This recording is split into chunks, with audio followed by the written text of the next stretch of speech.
Hey Lemon Nerds! Today I'm going to be doing my book review for Paddington Abroad from my library haul.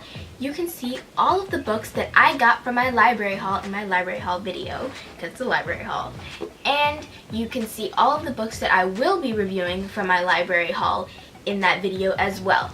I've already reviewed a few of them, so you can go back and look at those, but this is about Paddington Abroad. If you've read the series before, then you'll know a little bit about Paddington. But some of you that are watching this might not know who Paddington is, so I'm gonna tell you. So Paddington is a bear. Paddington's great aunt Lucy sent him from darkest Peru to England so they could have a better life, you know, all that. He showed up at Paddington Station and this English family, the Browns, found him, and they named him Paddington because that's the train station that they found him at. Paddington tends to get in a lot of trouble. Paddington has this suitcase that he carries everywhere with him. It has his papers and journals for when he sends postcards to his Aunt Lucy in darkest Peru, and he has his marmalade because he loves him some marmalade. Paddington loves marmalade. He always carries a big jar of marmalade with him. He eats marmalade sandwiches, which he keeps under his hat for some weird reason. And he eats marmalade on toast, marmalade for breakfast, lunch, and dinner. I don't think I've ever had marmalade before, but for some reason it makes me think of like butter, but it's not butter, because butter sandwiches would be gross.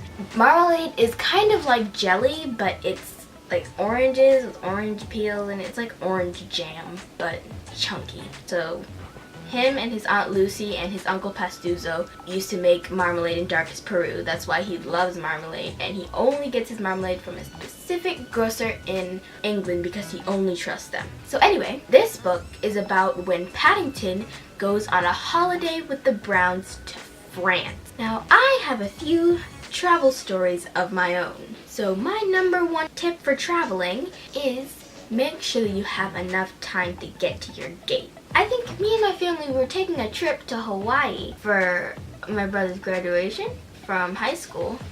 And so we were in the airport and we were getting like breakfast or something. And I ordered a breakfast burrito, but it was very, very small.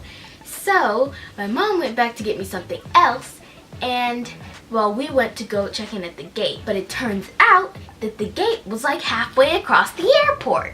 So the gate was about to close and my mom was still getting Panda Express, so she had to come over and we had to ask the people to wait to close the gate because my mom's getting Panda Express. Now we know, make sure that you don't get a tiny breakfast burrito at the airport and that you have enough time to get to your gate. This book was really funny. Paddington always got in trouble. It was really funny when like get his foot stuck in a bucket. He gets stuck in buckets a lot when he was doing the bike race in France. And Paddington sometimes he's a bit clueless because he's still getting used to all of the strange things in France and in England. I loved this book. The only bad part about it was that it gets a little bit confusing when chaos is coming around, because chaos always follows Paddington. It'll start being like in future tense and past tense. It just gets confusing because it keeps changing point of views from Paddington to the Browns. But the Browns always come like a second too late when Paddington has already done something or started some sort of trouble. This book I would recommend for ages 8 to 12, just like it says on the back. This book is really fun. It's an easy read because it's very thin and short, and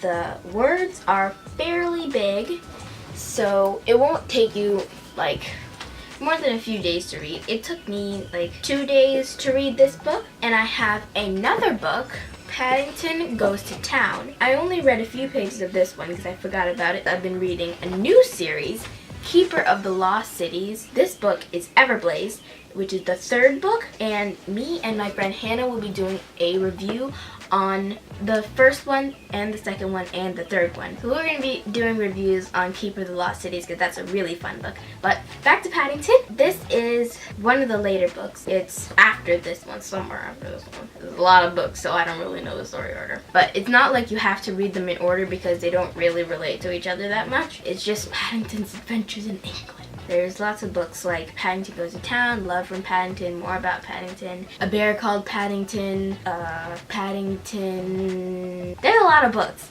So I will be reviewing Paddington Goes to Town next. So keep on the lookout for that one. Make sure you like and subscribe so that you don't miss any of my other book reviews. Bye!